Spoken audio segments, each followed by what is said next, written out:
It's an honor indeed for me to be here and a privilege to speak of the voices of the past, the voices of the present, and the voices of the future here at this institution.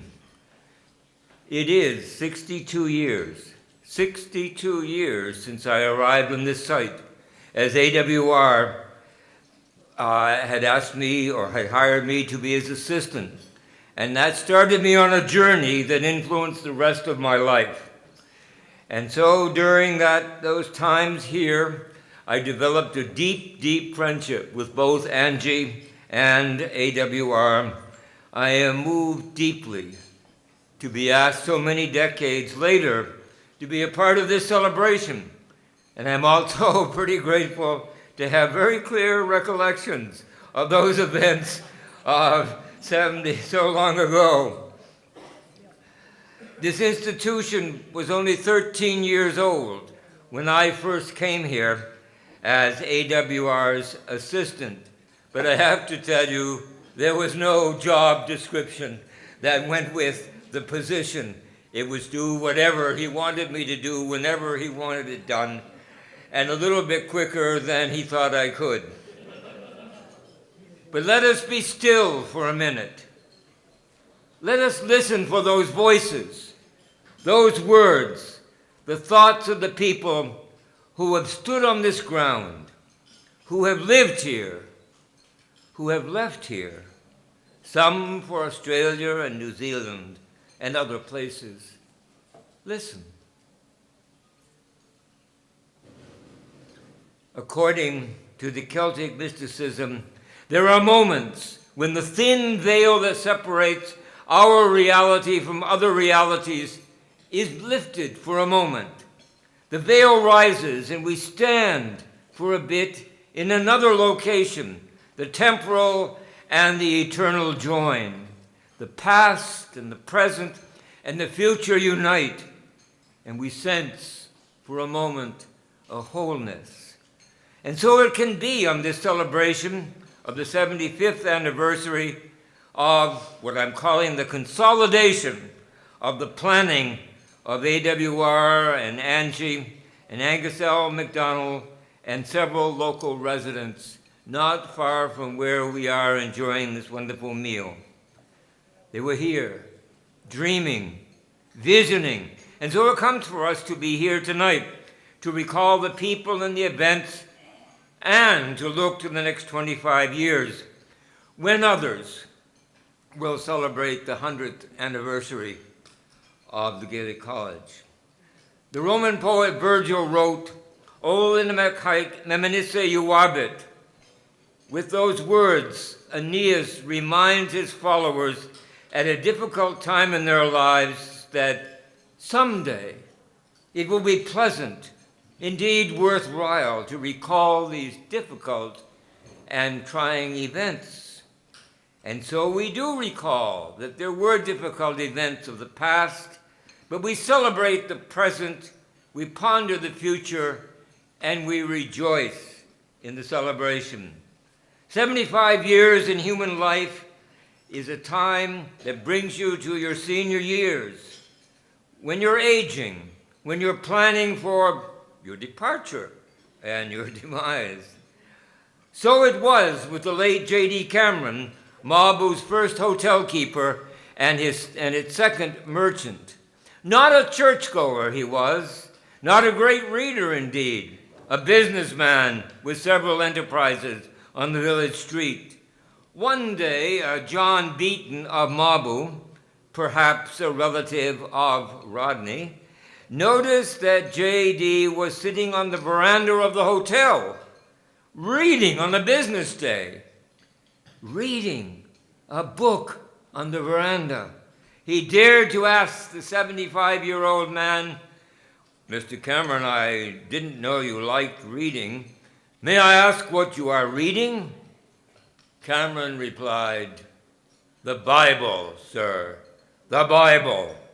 "I see," said John Beaton. "Well, sir, I didn't realize you were interested in the Bible or in religion." Cameron replied, "I'm not But I am 75 today, and it's time for me to start cramming for the finals. Looking to that final exam.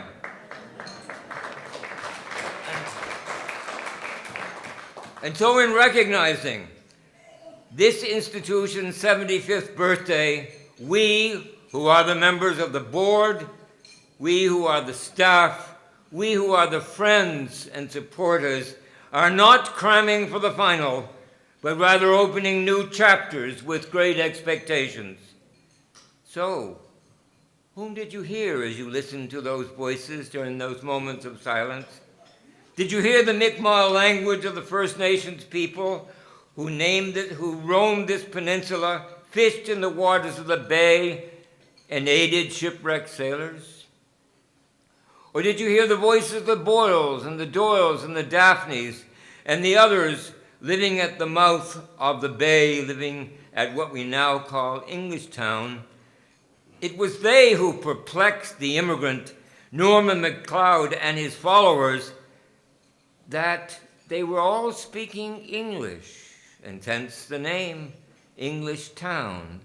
MacLeod and his companions were looking for a quiet place, and they found it here. For 30 years, MacLeod was minister, teacher, justice of the peace, autocrat, judge, and community planner, with his headquarters just yards from where you and I are tonight. The community was nearly self-sufficient for those many years, until the potato blight and some other factors determined they would leave. Hear the voices of MacLeod stating to his congregation, "We're going to Australia. Start packing now." Now, we had established a religiously centered community with very little tolerance for people with different ideas. But despite those characteristics, he was nonetheless a worthwhile person for A.W.R. Mackenzie to know about, to emulate perhaps, as MacLeod had worked hard to develop a self-sufficient community. Economic development as a phrase was not in MacLeod's vocabulary, but it was in his work ethic, as it was in the minds of the Mackenzies 150 years after MacLeod had left the site. So hear those farewells to St. Anne's, or read my story in Nancy's wedding feast. Hear, then, the St. Anne's Bay Players in their production, or listen to the weeping that may still be heard in the hillside as the Margaret and other ships left for down under. But a culture remained, the use of Gaelic in worship and work and home. So new people came out from out back or from less fertile land down the coast.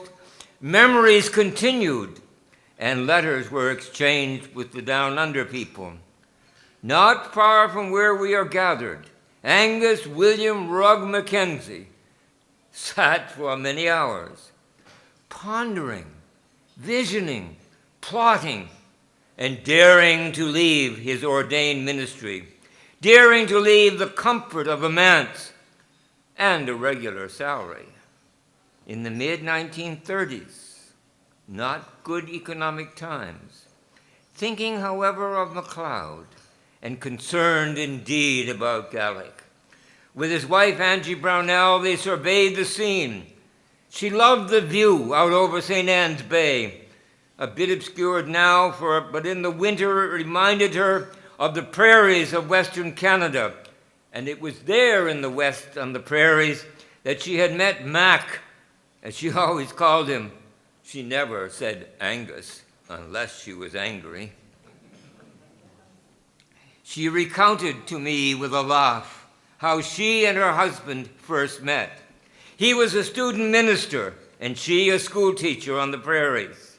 She was supplying the music for the hymns at a small crossroads church, and she played a wrong note for the hymn, "Blessed be the tie that binds," and AWR, the young student minister, scowled down at her from the pulpit, she said, and as Angie further added, he scowled that day and he's been scowling at me ever since.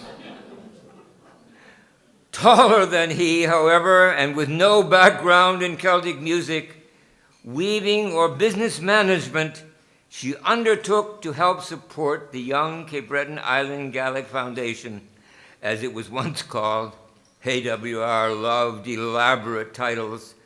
By her weaving, by her helping others to relearn their craft, by investigating the correct patterns for tartans and establishing a craft business, she proceeded to be the support behind the scenes.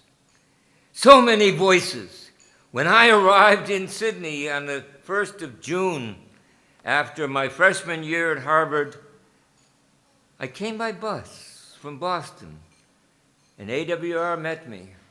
And he told me that day that he didn't dare to take me to St. Anne's until he had told my wife, said he, told Angie, that I was hired to be his assistant. So in a tourist cabin at Sydney River, operated by relatives of people here tonight, I was set up with a portable typewriter and a bunch of letters to answer, and a series of very hard-to-read, tight little scrolls in his handwriting to be turned into needed press releases, or letters looking for money, always letters looking for money. One to my mother's cousin, Dr. McDonald, a dentist in Boston, and one of the strong supporters of the Boston branch of the Cape Breton Island Gaelic Foundation. What a strange start for a summer job. Shut in a tourist cabin with a portable typewriter while he thought about how to tell his wife. But the 1st of July came, a Sunday, and summer school was about to begin the next week. 40 students were going to arrive to stay in cabins and the Red House during the week. He had to bring me here to St. Anne's, for I was to help him with the running of the summer school. As he and I came across the ferry at Ross Ferry, there was no Trans-Canada then, he said to me, "Don't mind my wife, Angie. She'll observe you for a while, and then she may let you stay." Not much job security there for a young college student. A little bit of a perplexing situation as to who really was in charge here. As I waited outside the door of the then very new craft center, I heard her say out loud, "Mac, he can't stay. We have no funds. And a Harvard student at that. What were you thinking?" Strangely, I was invited in and asked to prepare supper for them. A job description was certainly lacking for me, to be sure. It was Sunday, so the buildings were all closed for the Sabbath. We were the only people there, and I prepared the meal. I took the dishes after we'd finished, washed them, and put them away. A very good move, I guess.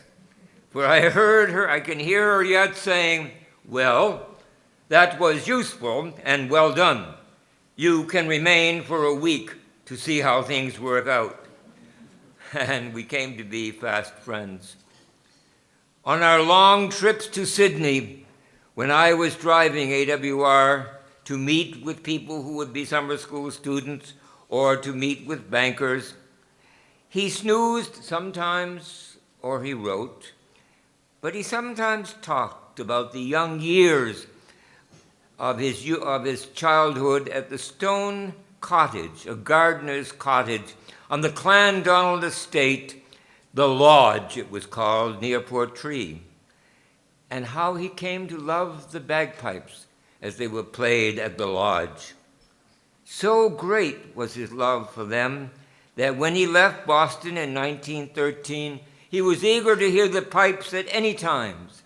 He was working on a large estate as a gardener, but in 1916, the Canadian Recruiting Office sent a bagpipe band from Montreal to Boston in order to entice Cape Bretoners and other Scots, perhaps, into the recruiting office. And as AWR said, I followed the band right down Commonwealth Avenue and into the office, and in 3 weeks, he was in France.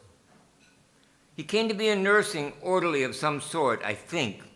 But while there, the most important thing was a religious experience, which eventually took him to Montreal after the war to Presbyterian College, and then to southwestern Ontario, where he was a student minister on the prairies, and then to be an ordained minister in Spencerville, Ontario, where he and Angie set up housekeeping, lived in the manse, had a salary. They set up a family, scowling at one another or not. But the voice of Norman MacLeod, about whom he learned at college, rang in his ears. So through happy circumstances, he gained the position of Presbyterian minister in Bedeque. But as Angie said, he didn't spend much time visiting the sick and the old. He spent much of his time out on that hillside, dreaming, visioning, from 1936 to 1937, when he finally got the ear of Angus L. MacDonald and intrigued several business people such as George Fraser and Norman Methuen in Bedeque, and people who lived here in St. Anne's. There was a first outdoor concert and the plans for a log classroom. No running water, no electricity, no funds, but a vision. Gaelic teachers like Jonathan G. McKinnon of Dunnican, the editor of Machtala Gaelic newspaper, worked here for several summers. The classroom slowly turned into a summer school with instruction for young people, mostly girls, in piping and drumming and Scottish competitive dancing. Distinguished teachers from Scotland like Finlay MacNeil and Seamus MacNeil arrived and were perplexed by this institution called a college, but they stayed and returned. Gaelic teachers such as mild-mannered Reverend A.D. MacLeod of Bedeque, so mild and patient with young people who didn't want to learn any Gaelic, and Charles Holy Malcolm MacDonald of Tarbet, with his distinctive accent. I hear him yet saying, Mr. Mackenzie, you owe me some money. Please pay me now. Good Charlie. He didn't probably get it. The summer school helped, however, many young people develop confidence in their own skills. And they had new experiences as members of a pipe band that traveled to Washington and Boston and Ontario. Then the concept of a mod was promoted. A new word brought by AWR from Scotland, not used here. Competition in dancing and piping and Gaelic singing, very little fiddling, not part of his Scottish background. The competition on the stage was new to the area, but it interested the students. And for the most part, it provided a lot of work for the assistant, who had to type still on a portable typewriter with at least 3 pieces of carbon paper to make copies for everybody to have. The Mod came to be a major summer event in Cape Breton. Before Broad Cove or Highland Village outdoor festivals, thousands came on dusty roads, on the ferry with picnic baskets. Even farmers in places like Hillsborough left their hay standing in fields on a summer day to come to the Gaelic Mod. It had a magic tone. Even when it rained and branches of alder bushes were put on the top of the scaffold of the stage, and the rain dropped through on the heads of the people sitting under, I can hear the sound of the pipers tuning up and practicing down there in the field in back of where we are. What did it all mean? Was this a rounding Was this a founding of a new kind of cultural event? A fundraiser for the Gala College? A graduation of sorts for students? And AWR had a vision one day, as he told me, that all of those things were happening. But he also told me that he remembered the head of Clan Donald on the estate where his own father was a gardener. He and his siblings living in the stone house with roses growing over the walls. Why not, he said, invite clan chieftains to speak at the Maud? Well, now, although many of our people were forced off their lands by clan chieftains 2 and 3 generations prior to that time, when those same chieftains were looking for more profit, somehow the colorfulness of the tartan-clad ladies and gentlemen, the aristocracy of Scotland, amused people here, maybe even astonished them. But it was, as some of you will remember, Flora MacLeod of MacLeod, the short, dramatic, elderly lady of wealth who lived at Dunvegan Castle, who was the most outstanding of all of those clan leaders. She stood out there where the stage used to be and called all the MacLeods who were present. There were hundreds. She called them her children.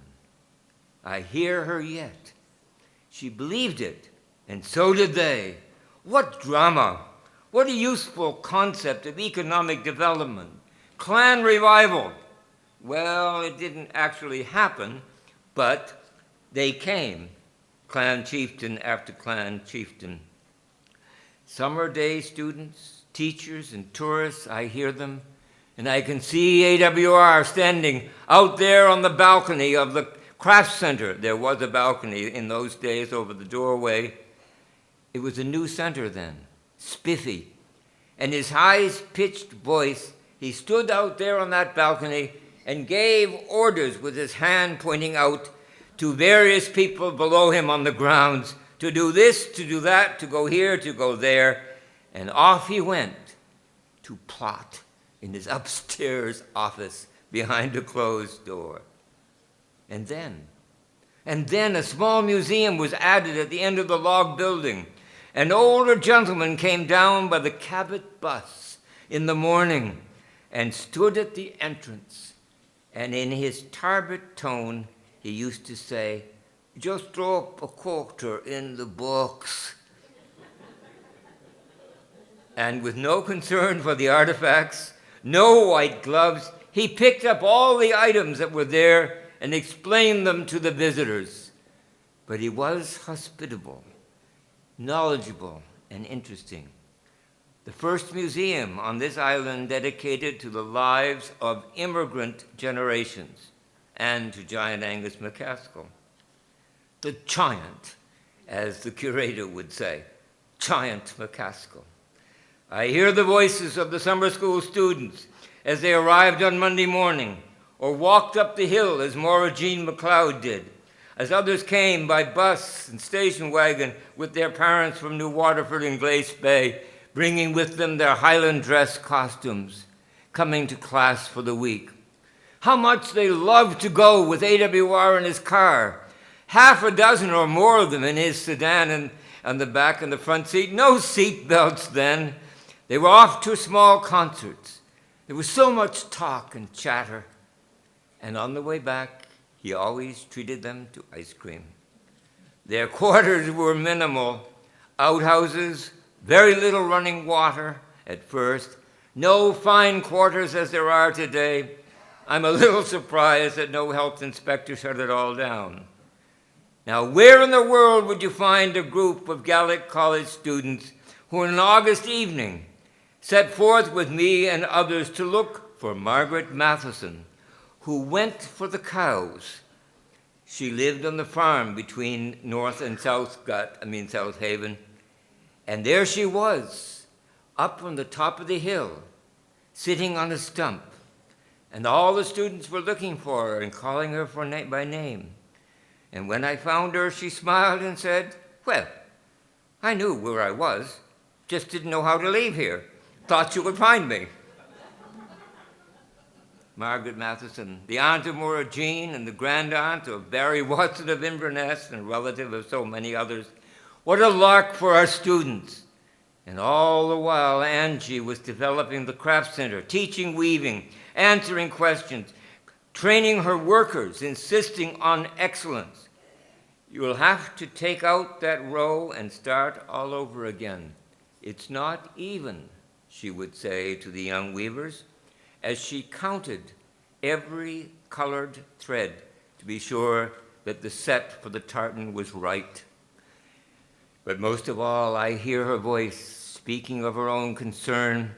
They had no property, no land, just living quarters in the craft center, and no money. But she loved talking about the strange questions of the tourists, the gawkers, as she called them. I recall the voices of so many who worked there and here through the years, Eveline MacLeod and Frances McKillop and Christine McCachran and DJ Rocky Side, the McGinnises, Sam McPhee, the Stewarts, Catherine, Betty, and Margaret, Simon Mackenzie, the MacLeods of Northgut, Gwen McDermott, Leonard Jones, Helen MacLeod. How many could we name? So many caring hands. It's good to recall these things, as Virgil said it would be. Angie and AWR established something they didn't quite understand. A culture school, a craft school, a gift shop, a summer camp, a sentimental journey back into the past. All of these, but they and the people who worked here and the many volunteers created the first major center for cultural tourism on this island, with a side order of economic development and an educational institution and a renewed interest in weaving. So much. And although not Gaelic speakers, they brought the language forth with the help of Angus L. as a major asset for the province. Even the name, Gaelic College, although a bit of a misnomer, began to resound around the world. Angie and AWR passed from the scene too young, she at 64 and he at 75, too little heralded perhaps. But directors and boards over the years have struggled to help the facility continue and to grow. Many problems have threatened the survival, but it is here and growing despite the many naysayers through the years. A little round of applause for all of that.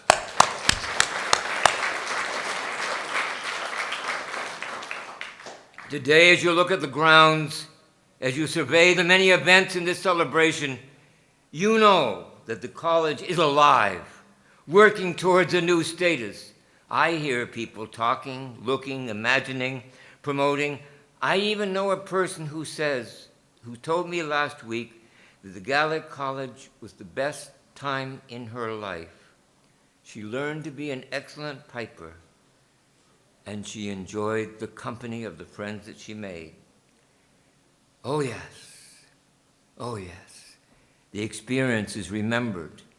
It helps the present to be clear about how students were benefited and will continue to benefit with the new facilities, the new emphasis on curriculum, and the connection with the College of Cape Breton. There is a large group of former students out there and here.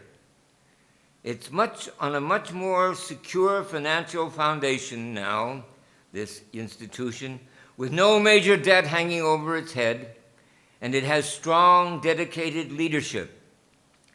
Recently, I experienced a day here with the Museum Association of Cape Breton, and the director of the college, with all that was on his mind, sat through the whole day of the meetings, listening and not letting anybody from his office interrupt him. Good connections were made with the other cultural and museological groups on the island. I appreciate his interest and his willingness to listen and learn. His leadership is noted in the wider community. Who cannot recognize the Gaelic College as a cultural center for the yearly Celtic colors, tunes exchanged, friendships forged, new initiatives established. And now, 2 nights this week, a play about Angie and AWR. What would they say? Would they scowl down at the audience or at each other? They would be astonished, certainly pleased that now, 40 years after their deaths, they are being interpreted. And yet that is a part of the way we can learn about the past. I hear such energetic and thoughtful voices here today. So what voices will we hear in the future, in the days yet to come? I offer 2 concepts. We're in a new age. We have young people engaged with Gaelic and culture who do not have a strong belief that the Gaels of Cape Breton were mistreated in the past, who have gone beyond a Marxist interpretation of history, who are learning that our history is far more complex than AWR and others realized. They are learning that there were social groupings amongst the Gaels, some who had wealth, some who came here with English, some who didn't remain. Not all were strong and good. There was a great variety. It is this new inclusiveness that I think will be noted in the years to come on this island. The Gaelic College has a major role to play, not only in the development of cultural tourism, but of interpretation of a culture which is not a sentimental interpretation about the past. It is then a time of learning about a variety of ethnic backgrounds. And people come here of many different backgrounds indeed. The fiddles and the pipes and the language are not the sole property of the Gaels. They belong to the world. So I am looking for old fences in the future to be torn down, old prejudices obliterated, new alliances forged with First Nations, Acadians, the Highland Village, Cape Breton University, the island as a whole. And will I hear some year before too long that the Gaelic College is doing the necessary work, the lobbying, to try to become a National Historic Site? Archaeological research may be necessary in identifying MacLeod's farm and school and his house, the migration of over 1,000 people halfway around the world from this location. The people of Waipu look to Cape Breton as their old home. The continuance of the historicity on this site is the key. There is nothing else just like this place, and that is what our thinking is about, yesterday, today, and tomorrow. Angie and AWR dreamed based on the energy they received on this site for Norman and Mary MacLeod days, but you and I are the inheritors. We are emboldened by the vision, united. It is good to remember, as Virgil wrote, that we can remember the past with pleasure. Let the Celtic veil rise for a moment. Let us see new realities. Take time to dream. Take time to listen to what you hear. The voices are there. The 75th is not a time of cramming for the finals. It is an opening up of new chapters for the future. Congratulations and best wishes.